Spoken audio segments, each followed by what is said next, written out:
내려오신 아버지 하나님,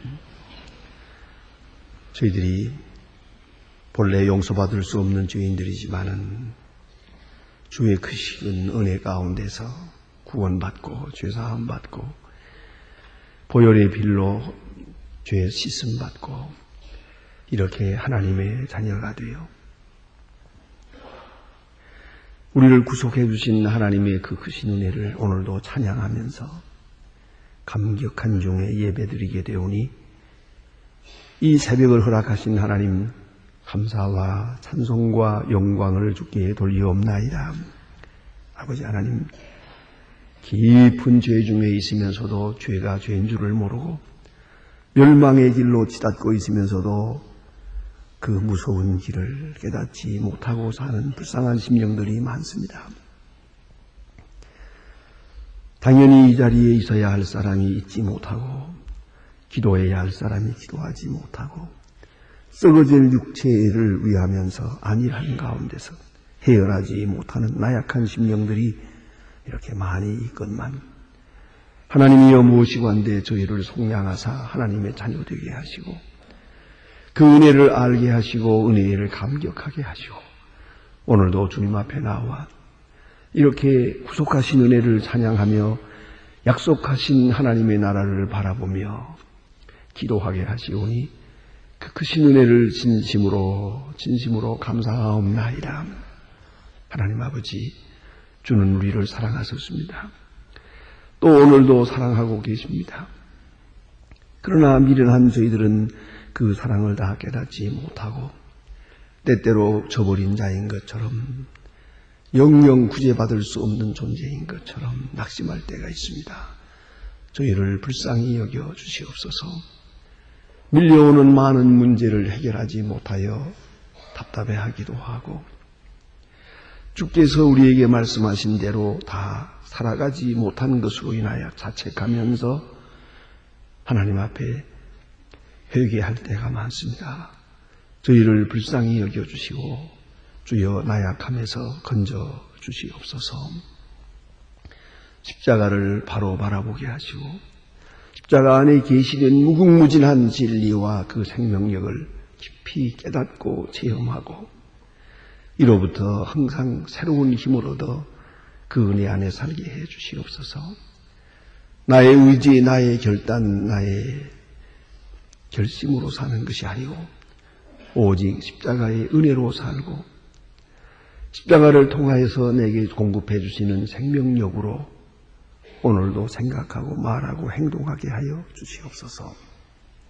하나님 아버지, 오늘도 하나님의 말씀이 바르게 전파되게 하시고 땅끝까지 들려지게 하옵소서. 복음 전파를 위해서 국내외에서 수고하며 또 알게 모르게 하나님과 나만이 알게 진실한 가운데서 섬기고 봉사하고 전도하는 주님의 일꾼들에게 한량없는 은사를 더하사 늘 기쁜 마음으로 충만한 가운데 역사하게 해 주시옵소서. 자비하신 주여,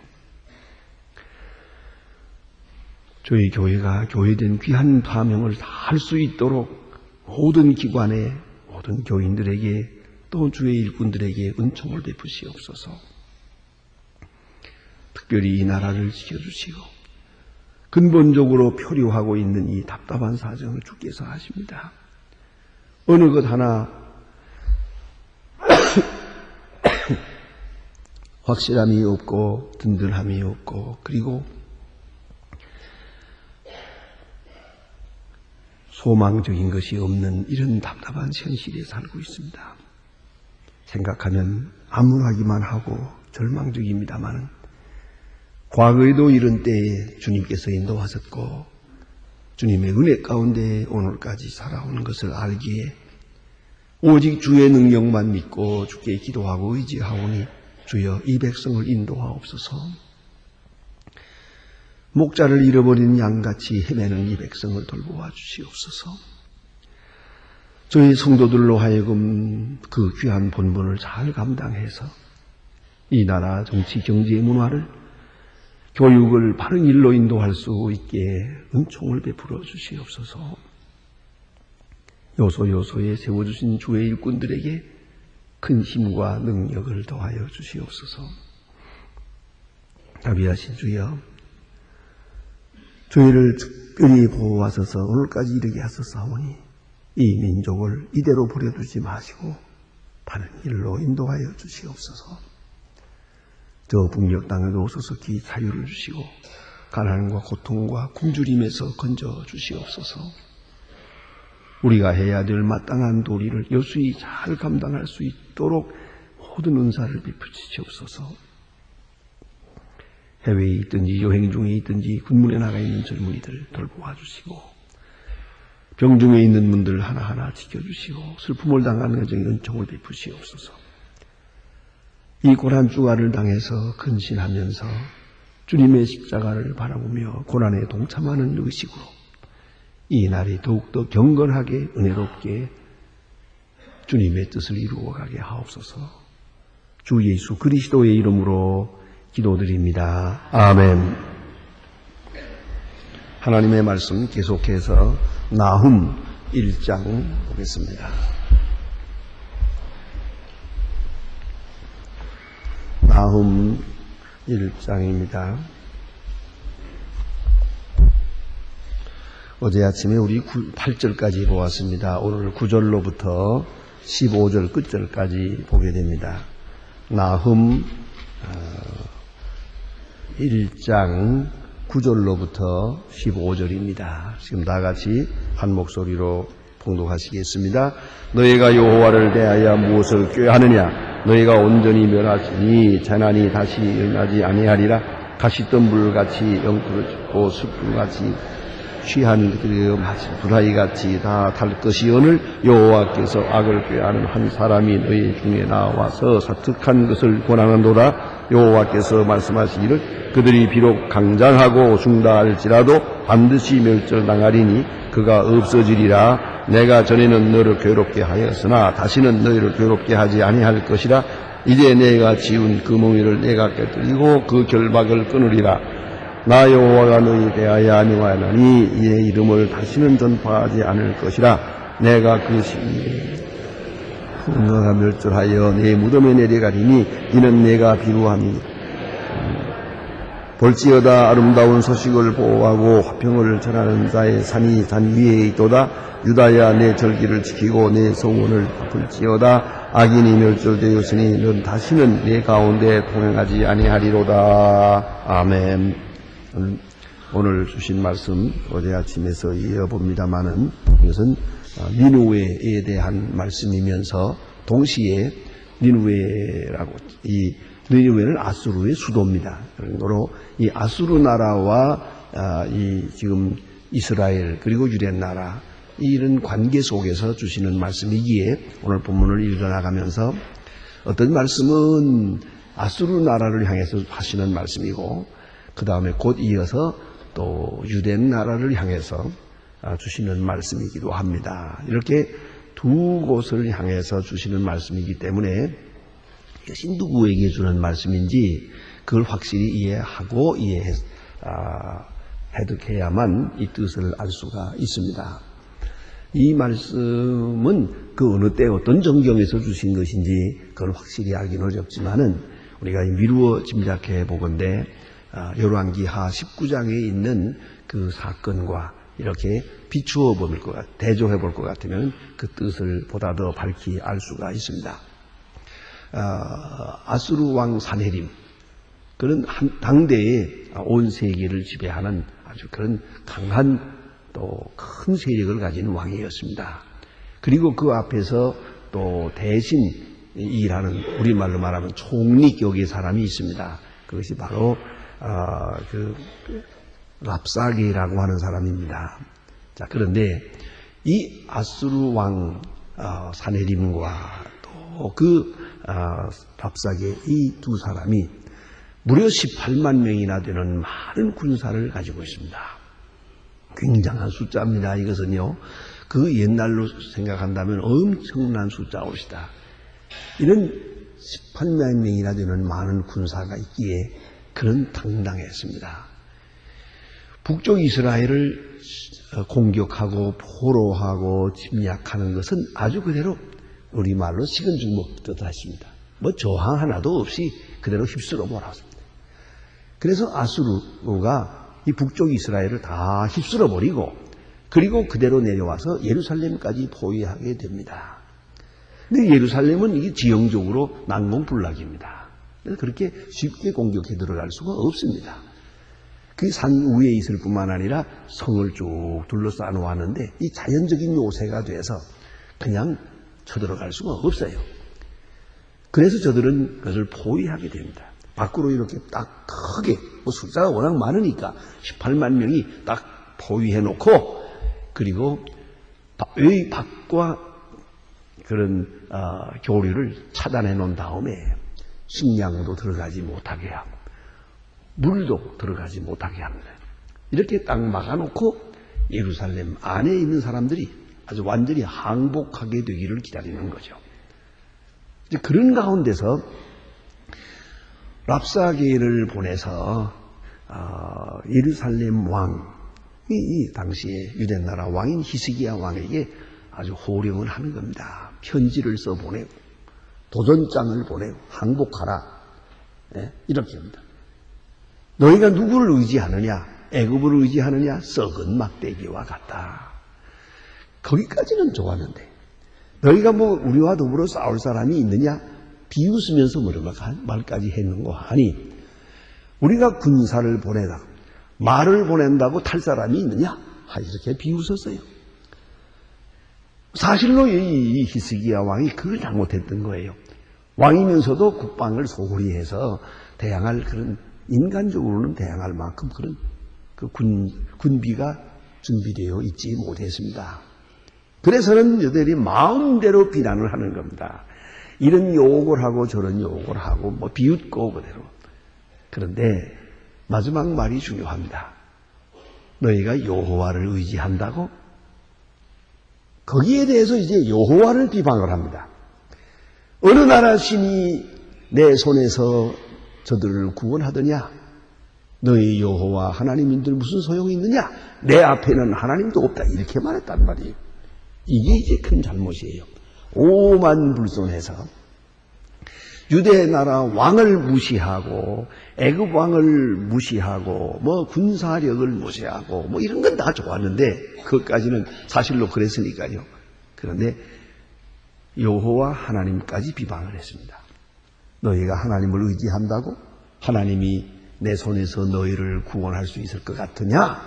이렇게 비웃게 되는 것이옵시다. 이렇게 교만해서 끝까지 교만했어요.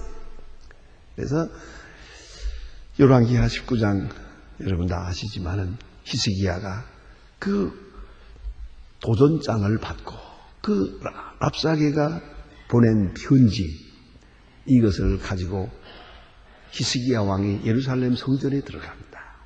성전에다가 이 편지를 딱 펴놓고 하나님 앞에서 기도합니다.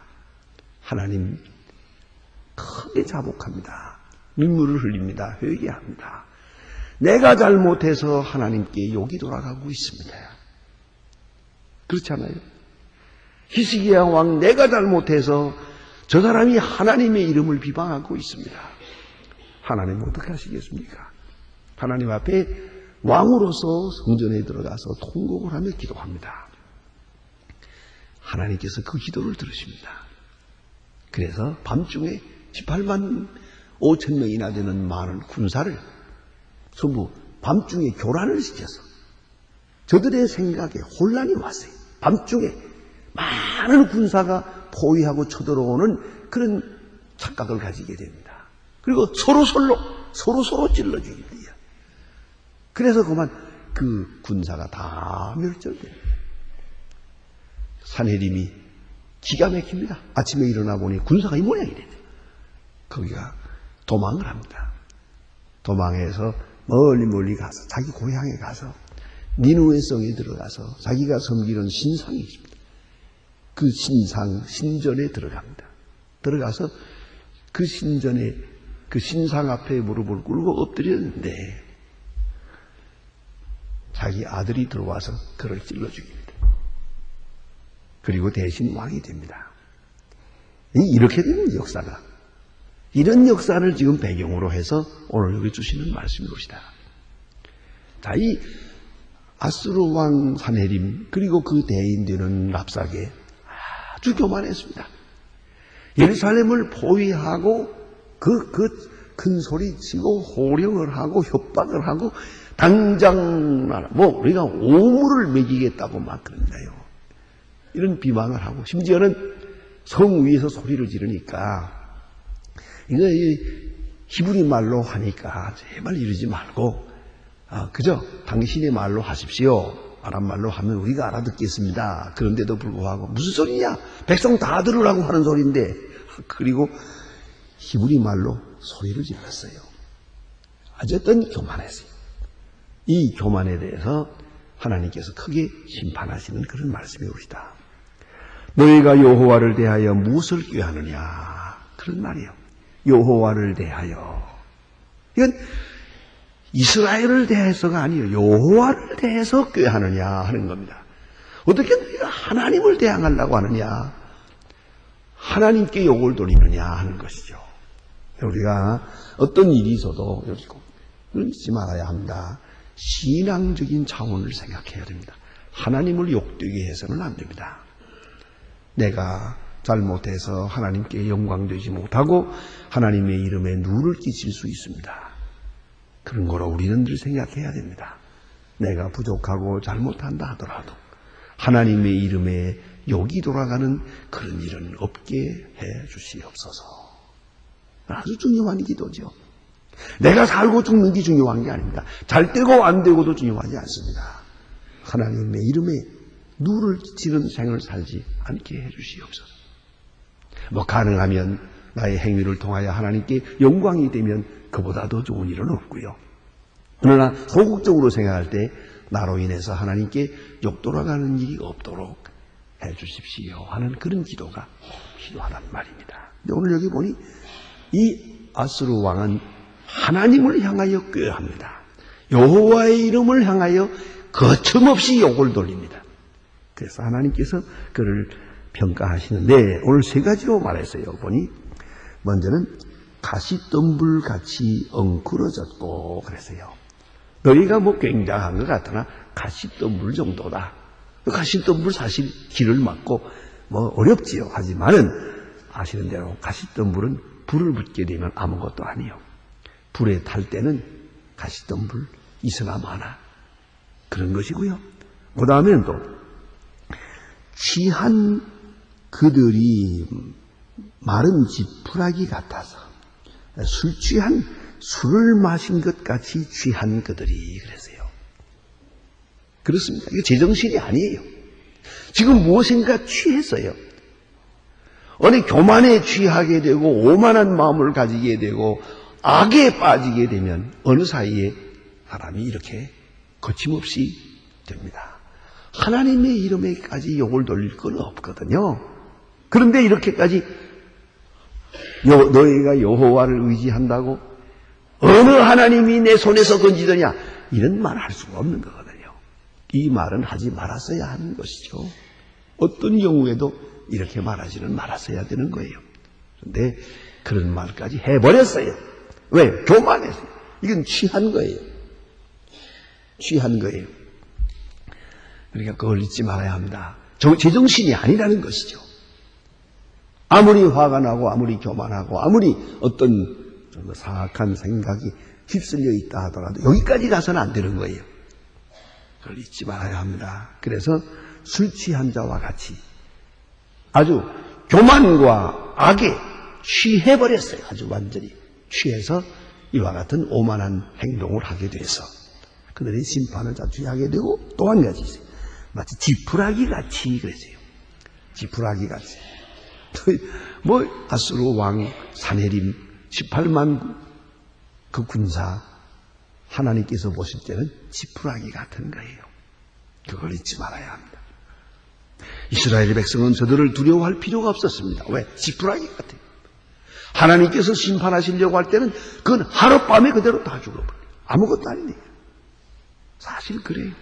군사력이라는 게 그저 괜히 큰 소리 치는 거지 아무것도 아니거든. 지푸라기 같다.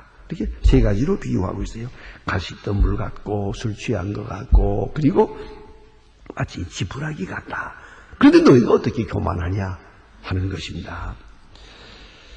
그래서 하시는 말씀이 강장하고 중다 할지라도 숫자가 많아요. 18만 명이나 되니까 굉장한 것처럼 보이지만 하나님 말씀하십니다.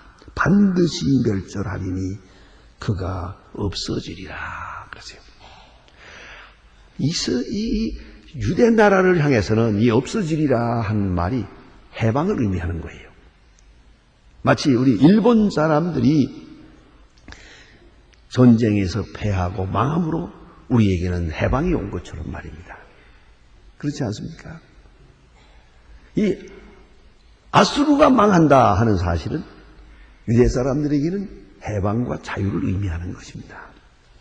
그래서 내가 전에 너를 괴롭게 하였느냐 다시는 너를 괴롭게 하지 아니할 것이라 이제 네게 지운 그 멍에를 내가 깨뜨리고 너의 결박을 끊으리라 그렇게 말씀합니다.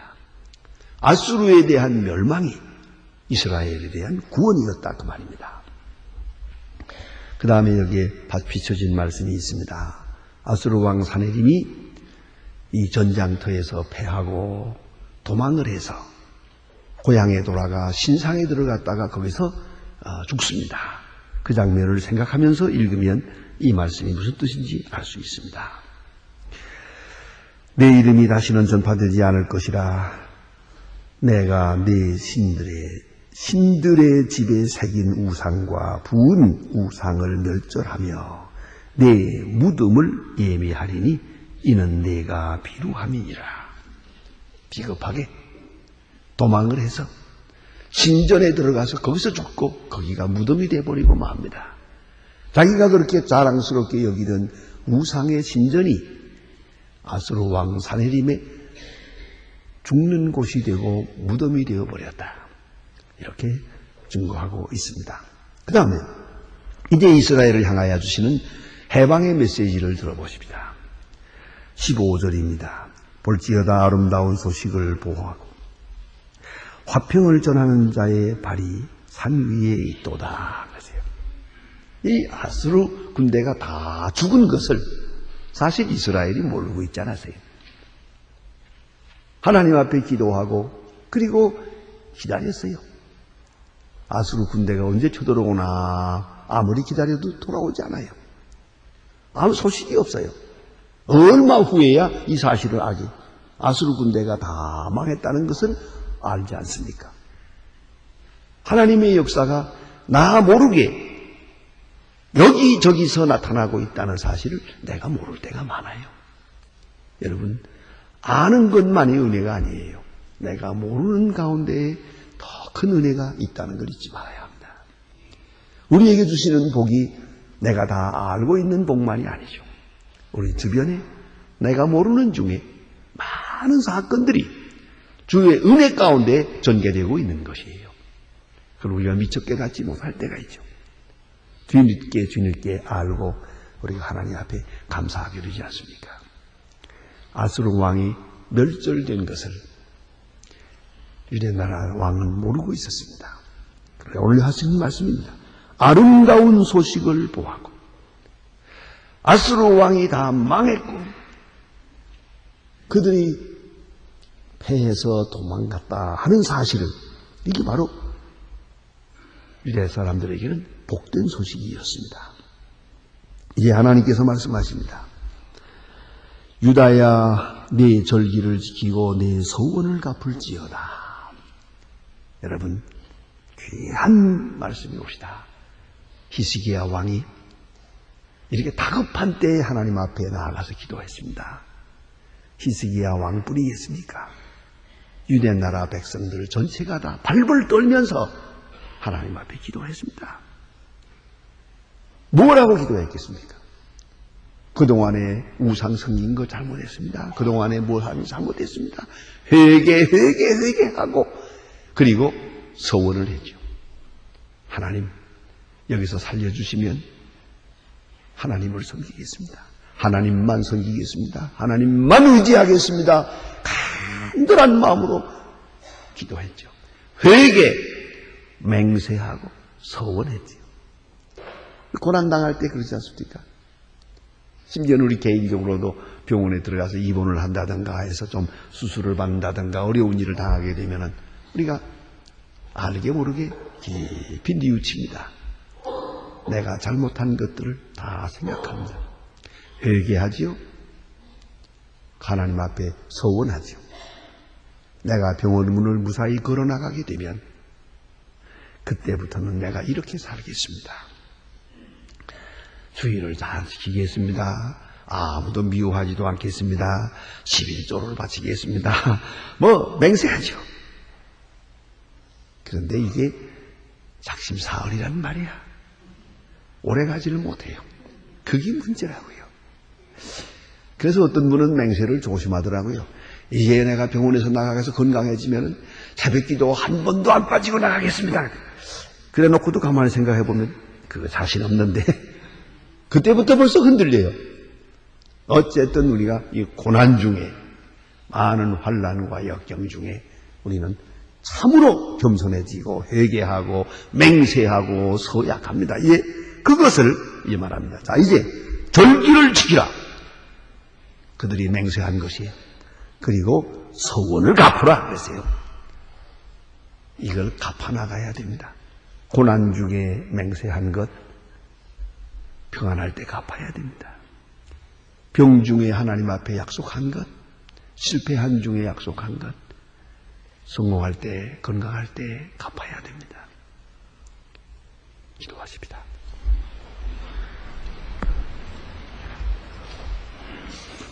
하늘에 계신 우리 아버지시여, 이름이 거룩히 여김을 받으시오며 나라의 마옵시며 뜻이 하늘에서 이룬 것 같이 땅에서도 이루어지. 오늘날 우리에게 일용할 양식을 주옵시고 우리가 우리에게 죄진 자를 사해 준 것 같이 우리 죄를 사해 주옵시고 우리를 시험에 들게 하지 마옵시며 다만 악에서 구하옵소서. 내게 나라와 권세와 영광이 아버지께 영원히 있사옵나이다. 아멘.